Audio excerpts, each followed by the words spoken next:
ಓಂ ಶ್ರೀ ಗುರು ಬಸವಲಿಂಗಾಯ ನಮಃ. ಎಲ್ರಿಗೂ ಶರಣು ಶರಣಾರ್ಥಿ. ನಾನು ಬಸವರಾಜ, ಮೂಲತಃ ತೆಲಂಗಾಣ. ಇಂದು ಬಸವಗಿರಿಯಲ್ಲಿ ನಾವಿದ್ದೇವೆ. ಬಸವಗಿರಿಯಲ್ಲಿ ಪರುಷಕಟ್ಟೆಯ ಪೂಜ್ಯ ಶ್ರೀ ಚನ್ನಬಸವಣ್ಣನವರೊಂದಿಗೆ ಇವತ್ತು ವಿಶೇಷವಾಗಿ ಅವರ ನುಡಿ ನಡೆಯಲ್ಲಿ ಹೊನ್ನು ಹೆಣ್ಣು ಮಣ್ಣು ಅಂದರೆ ಏನು, ಯಾಕೆ, ಏತಕ್ಕಾಗಿ ಅದನ್ನು ನಮ್ಮ ಜೀವನದಲ್ಲಿ ಅಳವಡಿಸ್ಕೊಳ್ಬೇಕು, ಹೇಗೆ ಅಳವಡಿಸಿಕೊಳ್ಳಬೇಕು ಅನ್ನೋದನ್ನು ನಾವು ಪೂಜ್ಯ ಶ್ರೀ ಚನ್ನಬಸವಣ್ಣನವರಿಂದ ಕೇಳೋಣ. ಓಂ ಶ್ರೀ ಗುರು ಬಸವಲಿಂಗಾಯ ನಮಃ. ಕಾರ್ತಿಕದ ಕತ್ತಲಲ್ಲಿ ಆಕಾಶ ದೀಪವಾಗಿ ನೀ ಬಂದೆ, ಬಟ್ಟೆಗೆಟ್ಟವರಿಗೊಂದು ದೊಂದಿದ್ದಕ್ಕಾಗಿ 8 ಶತಮಾನಗಳ ಹಿಂದೆ. ಅಗ್ನಿ ಖಡ್ಗವಾನಾಂತು ಓ ಆಧ್ಯಾತ್ಮ ಕ್ರಾಂತಿ ವೀರ, ದೇವದಯೊಂದು ಹೇ ಧೀರವತಾರ ಶ್ರೀ ಬಸವೇಶ್ವರ. ಧರ್ಮಪಿತ ಲೋಕಹಿತ ಚಿಂತಕರು, ಮಹಾಮಾನವತಾವಾದಿ ವಿಶ್ವಗುರು ಅಪ್ಪ ಬಸವಣ್ಣನವರನ್ನು ಎನ್ನ ಹೃತ್ಕಮಲದಲ್ಲಿ ನೆನೆದು ಎನ್ನ ದೀಕ್ಷಾ ಗುರುಗಳು ಲಿಂಗೈಕ್ಯ ಪರಮಪೂಜ್ಯ ಶ್ರೀ ಅಕ್ಕ ಅನ್ನಪೂರ್ಣತಾಯಿಯವರ ದಿವ್ಯ ಚೇತನಕ್ಕೆ ಹಣೆ ಮಣೆದು, ಅದೇ ರೀತಿ ಈ ಒಂದು ಚಿಂತನಗೋಷ್ಠಿಯಲ್ಲಿ ಭಾಗವಹಿಸಿರ್ತಕ್ಕಂಥ ಸಮಸ್ತ ಶರಣ ಬಂಧುಗಳಿಗೆ ಅನಂತ ಭಕ್ತಿಯ ಶರಣು ಶರಣಾರ್ಥಿಗಳು. ಇವತ್ತಿನ ದಿನ ಹೊನ್ನು ಹೆಣ್ಣು ಮಣ್ಣಿನ ಕುರಿತಾಗಿ ಕೆಲವೊಂದು ವಿಚಾರವನ್ನು ಇಲ್ಲಿ ಕೇಳಲು ಸಹ ಭಕ್ತರು ಆಗಮಿಸಿದ್ದಾರೆ. ಅದಕ್ಕೋಸ್ಕರ ಇಲ್ಲಿ ಒಂದು ಕಡೆ ಅಲ್ಲಂ ಪ್ರಭುದರು ಹೇಳ್ತಾ ಇದ್ದಾರೆ, ಭೂಮಿ ನಿನ್ನದಲ್ಲ, ಹೇಮ ನಿನ್ನದಲ್ಲ, ಕಾಮಿನಿ ನಿನ್ನವಳಲ್ಲ, ಅವು ಜಗಕ್ಕಿಕ್ಕಿದ ವಿಧಿ.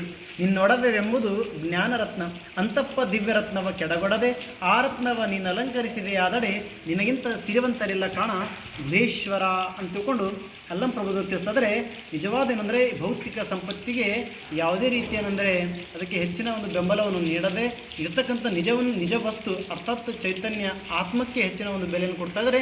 ಅರ್ಥಾತ್ ಜ್ಞಾನಕ್ಕೆ ನಿಜ ಸ್ವರೂಪವನ್ನು ಅರಿಯುವುದೇ ನಿಜವಾದ ಸಂಪತ್ತು. ಅದಕ್ಕಾಗಿ ನಿಜವಾದ ಸಂಪತ್ತು ಯಾವುದಂದರೆ ನಿನ್ನ ಜ್ಞಾನ ಅಂತಂತಂದರೆ, ಆ ನಿನ್ನ ಜ್ಞಾನ ಅಂದರೆ ಅರ್ಥಾತ್ ಪರಮ ಸತ್ಯವನ್ನು ತಿಳಿಯುವುದೇ ನಿಜ ಜ್ಞಾನ. ಅಂಥ ಸತ್ಯಕ್ಕಾಗಿ ಯಾರು ಬದುಕ್ತಾರೋ, ಅಂಥ ಸತ್ಯಕ್ಕಾಗಿ ಯಾರು ಹಂಬಲಿಸ್ತಾರೋ ಅವ್ರು ನಿಜವಾದ ಶರಣರು, ಅನುಭಾವಿಗಳು, ಭಕ್ತರು ಅನಿಸ್ಕೊಳ್ತಾರೆ.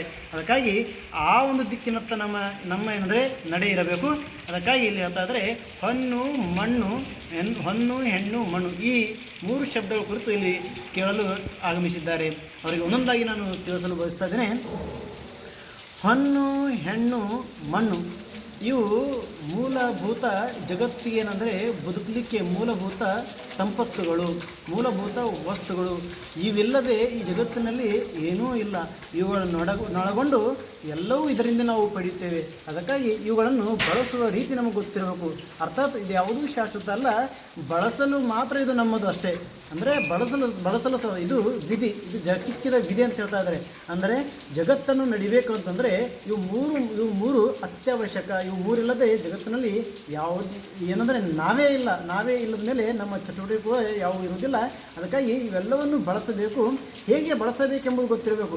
ನಾವು ಭೂಮಿನೂ ಬಿಡ್ತೇವಂತಲ್ಲ, ಹೇಮನೂ ಬಿಡ್ತೇವಂತಲ್ಲ, ಅಂದರೆ ಮತ್ತು ಮಣ್ಣು ಬಿಡ್ತೇವಂತಲ್ಲ. ಪ್ರತಿಯೊಂದು ಭೂಮಿನೂ ಬಿಡೋದಿಲ್ಲ, ಹೆಣ್ಣು ಮಣ್ಣು ಇವು ಯಾವುದೂ ಬಿಡ್ತಕ್ಕಂಥದ್ದಲ್ಲ. ಬಿಡೋದು ಹೇಗೆ ಅಂತಂದರೆ ಅಂತರಂಗದಲ್ಲಿ ಯಾವುದೂ ನನ್ನದಲ್ಲ, ಅಂದರೆ ಬಳಕೆಗೆ ಮಾತ್ರ ಇವು ನನ್ನದು.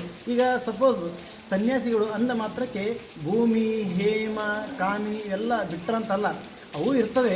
ಆದರೆ ಅವುಗಳನ್ನು ನೋಡುವ ರೀತಿ ಬೇರೆ ಇರುತ್ತದೆ, ದೃಷ್ಟಿಕೋನ ಬೇರೆ ಆಗಿರುತ್ತದೆ.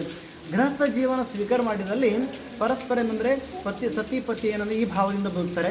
ಇನ್ನು ಏನಂದರೆ ಮತ್ತು ಸನ್ಯಾಸ ಜೀವನ ಸ್ವೀಕಾರ ಮಾಡಿದರೆ ಅಥವಾ ಜಂಗಮ ಜೀವನ ಸ್ವೀಕಾರ ಮಾಡಿದರೆ ಅಲ್ಲಿ ಅವರ ಬದುಕು ಹೆಂಗಿರುತ್ತೆ ಅಂತಂದರೆ ಪರಸ್ತ್ರೀಯರನ್ನು ಮಹಾದೇವಿ ಎಂಬೆ, ಅರ್ಥಾತ್ ಪರಸ್ತ್ರೀಯನ್ನು ಮಹಾದೇವಿ ಅರ್ಥಾತ್ ಮಾತೃಭಾವದಿಂದ ಕಾಣ್ತಕ್ಕಂಥದ್ದು.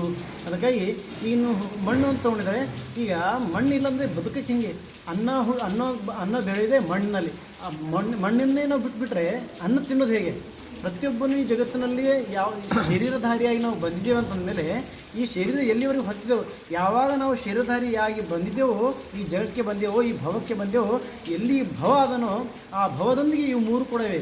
ಭವ ಅಂದ್ರೆ ಹೊನ್ನು ಹೆಣ್ಣು ಮಣ್ಣು ಇವುಗಳ ಮಿಶ್ರಣವೇ ಈ ಭವ. ಭವ ಅಂದ್ರೆ ಬೇರೆ ಅಲ್ಲ. ಅದಕ್ಕಾಗಿ ನಾವು ಹುಟ್ಟಿರೋದು ಈ ಮೂರರಿಂದಲೇ ಹುಟ್ಟಿದ್ದು. ಅದಕ್ಕಾಗಿ ಬದುಕುವುದು ಕೂಡ ಈ ಮೂರಲ್ಲೇ ಬದುಕುವುದು, ಕೊನೆಗೆ ಅಂತಿಮವಾಗೋದು ಈ ಮೂರಲ್ಲೇ.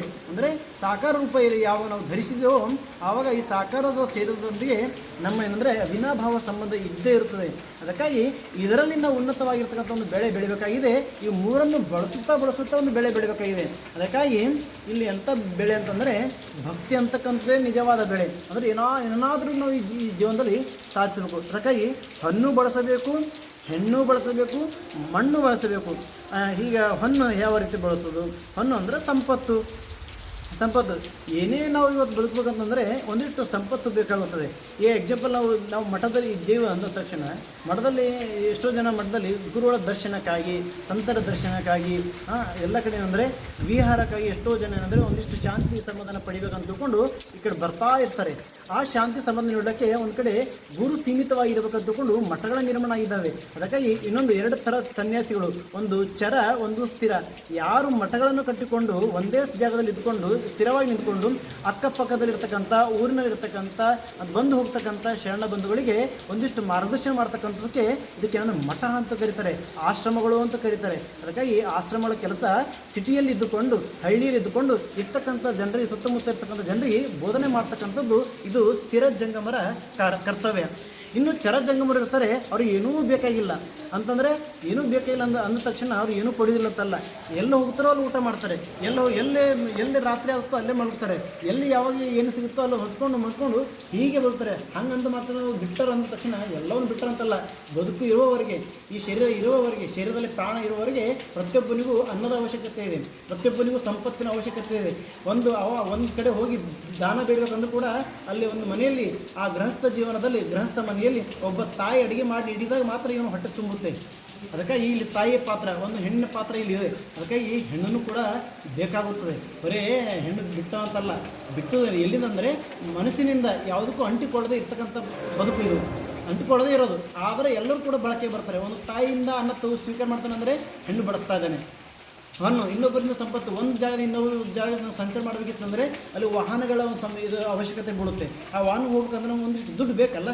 ಅಂಥ ಸಂದರ್ಭದಲ್ಲಿ ಒಂದಿಷ್ಟು ದಾಸೋಹದ ಮುಖಾಂತರ ಬಂದಿರತಕ್ಕಂಥ ದುಡ್ಡು ಕೂಡ ಬಳಸ್ತಾನೆ. ಅಂದರೆ ಇನ್ನು ಹಣ್ಣು ಬೇಕಾಗಿದೆ. ಇನ್ನು ಮಣ್ಣು, ಅನ್ನ ಬೆಳೆಯೋದು ಮಣ್ಣಿನಲ್ಲೇ. ಏನೇ ಇರಲಿ ಜಗತ್ತಿನ ಏನೇ ಆದರೂ ಕೂಡ ಹಣ್ಣು, ಹೆಣ್ಣು, ಮಣ್ಣು ಈ ಮೂರಿಂದ ಮಾತ್ರ ಈ ಜಗತ್ತು ನಡೀತಾ ಇದೆ. ಅದಕ್ಕೆ ಸನ್ಯಾಸಿಗೂ ಕೂಡ ಏನಂದರೆ ಹಣ್ಣು, ಹೆಣ್ಣು, ಮಣ್ಣಿನ ಅವಶ್ಯಕತೆ ಇದೆ. ಗೃಹಸ್ಥನಾದಿನೂ ಕೂಡ ಹೆಣ್ಣು, ಮಣ್ಣಿನ ಅವಶ್ಯಕತೆ ಇದೆ. ಅದನ್ನು ಹೇಗೆ ಬಳಸ್ತೇವೆ ಅನ್ನೋದು ಇದು ನಮಗೆ ಬಿಟ್ಟ ವಿಷಯ. ಅದಕ್ಕಾಗಿ ಯಾವುದಕ್ಕೂ ಕೂಡ ಶರಣ ತಿರಸ್ಕಾರ ಮಾಡಿಲ್ಲ. ಯಾವುದು ನಿಜವಾದ ಶಾಶ್ವತ ಇದೆಯೋ ಆ ಶಾಶ್ವತತೆ ಕಡೆ ಒಂದಿಷ್ಟು ಗಮನ ಹೆಚ್ಚು ಕೊಡ್ರಿ ಅಂತಕ್ಕಂಥ ಮಾತು ಹೇಳಿದರೆ ಹೊರತು ಯಾವುದನ್ನು ಬಿಟ್ಟು ಬಿಡ್ತಕ್ಕಂಥ ಮಾತು ಹೇಳಿಲ್ಲ. ಒಂದು ಕಡೆ ವಚನ ಹೇಳ್ತಾ ಇದ್ದಾರೆ, ಹಣ್ಣು, ಹೆಣ್ಣು, ಮಣ್ಣು ಬಿಡಿಸದ ಗುರುವಿನುಪದೇಶವನ್ನಲ್ಲೇ ಅಂತ ಅದ್ಭುತ. ಇದು ಗುರುವಿನ ಆಜ್ಞೆ. ಹಣ್ಣು, ಹೆಣ್ಣು, ಮಣ್ಣು ಬಿಡಿಸದ ಗುರುವಿನ ಉಪದೇಶವನ್ನಲ್ಲಿ. ಒಬ್ಬ ಗುರು ಆದವನು ಈ ಮೂರನ್ನು ಬಿಡಿಸ್ಬೇಕಂತ ಹೇಳ್ತಾ ಇದರಲ್ಲಿ.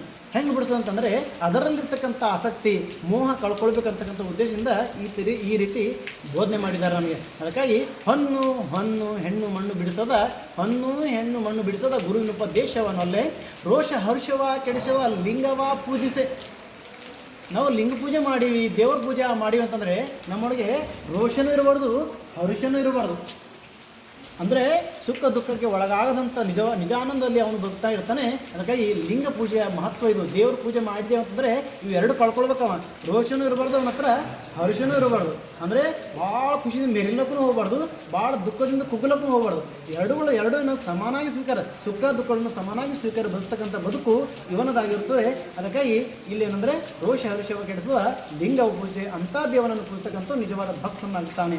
ಇನ್ನು ಹೇಳ್ತಾ ಇದ್ದರೆ, ತಾಮಸ ಭ್ರಮೆಯ ನಡೆಯುವ ಜಂಗಮಕ್ಕೆ ದಾಸೋಹ ಮಾಡೆ. ತಾಮಸ ಭ್ರಮೆ, ತಾಮಸ ಅಂತಂದರೆ ಹೊಟ್ಟೆ ಕಿಚ್ಚು, ತಾಮಸ ಅಂದರೆ ಅಜ್ಞಾನ, ಭ್ರಮೆ ಅಂದರೆ ತಪ್ಪು ತಿಳುವಳಿಕೆ. ಇವನ್ನೆಲ್ಲ ಯಾವ ಮನುಷ್ಯ ಆಳ್ಕೊಡ್ತಾನೋ ಅವನು ನಿಜವಾದ ಜಂಗಮ ಅಂತ ಅನ್ಕೊತಾನೆ. ಅದಕ್ಕಾಗಿ ಶರಣ ಬಂಧುಗಳೇ ತಿಳ್ಕೊಳ್ಳಿ, ಹಣ್ಣು, ಹೆಣ್ಣು, ಮಣ್ಣು ಬಿಟ್ಟವ ಜಂಗಮ ಅಲ್ಲ, ಹಣ್ಣು, ಹೆಣ್ಣು ಬಿಟ್ಟವ ಹಿಡಿದವ ಗೃಹಸ್ಥನಾಗುವುದಿಲ್ಲ. ಅದಕ್ಕೆ ಹಣ್ಣು, ಹೆಣ್ಣು, ಮಣ್ಣಿನ ಅವಶ್ಯಕತೆ ಗೃಹಸ್ಥನಿಗೂ ಬೇಕು, ಇದು ಸನ್ಯಾಸಿಗೂ ಬೇಕು. ಇಬ್ಬರಿಗೂ ಕೂಡ ಅಂದರೆ ಏನಂದರೆ ತಿಳ್ಕೊಂಡು ಹೋಗ್ತಕ್ಕಂಥದ್ದು ಈ ಹಣ್ಣು, ಹೆಣ್ಣು, ಮಣ್ಣು ಅದು ಹೆಂಗೆ ಬಳಸಬೇಕು ಅನ್ನೋ ಗೊತ್ತಿರಬೇಕು. ಅದಕ್ಕಾಗಿ ಒಂದು ಚಾಕು ನಾವು ಬಳಸುವಾಗ ಬಳಸುವಾಗ ಅದು ಏನಾದ್ರೂ ತರಕಾರಿ ಕಟ್ ಮಾಡಿದ್ರೆ ಒಂದಿಷ್ಟು ಅಡುಗೆ ಮಾಡ್ಕೊಂಡು ಊಟ ಮಾಡ್ತೇವೆ, ಒಬ್ಬನನ್ನು ಹೊಟ್ಟೆಗೆ ತಿವಿದ್ರೆ ಅದು ಮರ್ಡರ್ ಆಗಿಬಿಡುತ್ತದೆ. ಹೆಂಗೆ ಬಳಸ್ಬೇಕು ಅನ್ನೋದು ನಮ್ಗೆ ಬಿಟ್ಕೊಟ್ಟ ಭಗವಂತ. ಅದಕ್ಕಾಗಿ ಒಬ್ಬ ಗುರುವಿನ ಒಂದು ಮಾರ್ಗದರ್ಶನದಲ್ಲಿ ನಾವು ಇವುಗಳನ್ನು ಬಳಸೋದ್ರ ಮುಖಾಂತರ ನಮ್ಮ ಜೀವನ ಸಾರ್ಥಕ ಮಾಡಿಕೊಳ್ಳೋಣ ಅಂತಕ್ಕಂಥ ಮಾತನ್ನು ಹೇಳ್ತಾ ನನ್ನ ಎರಡು ಮಾತುಗಳಿಗೆ ಮಂಗಲ ಹೇಳ್ತೇನೆ. ತಮ್ಮೆಲ್ಲರೂ ಅನಂತ ಭಕ್ತಿಯ ಶರಣು ಶರಣಾರ್ಥಿಗಳು. ಶರಣು ಶರಣಾರ್ಥಿ.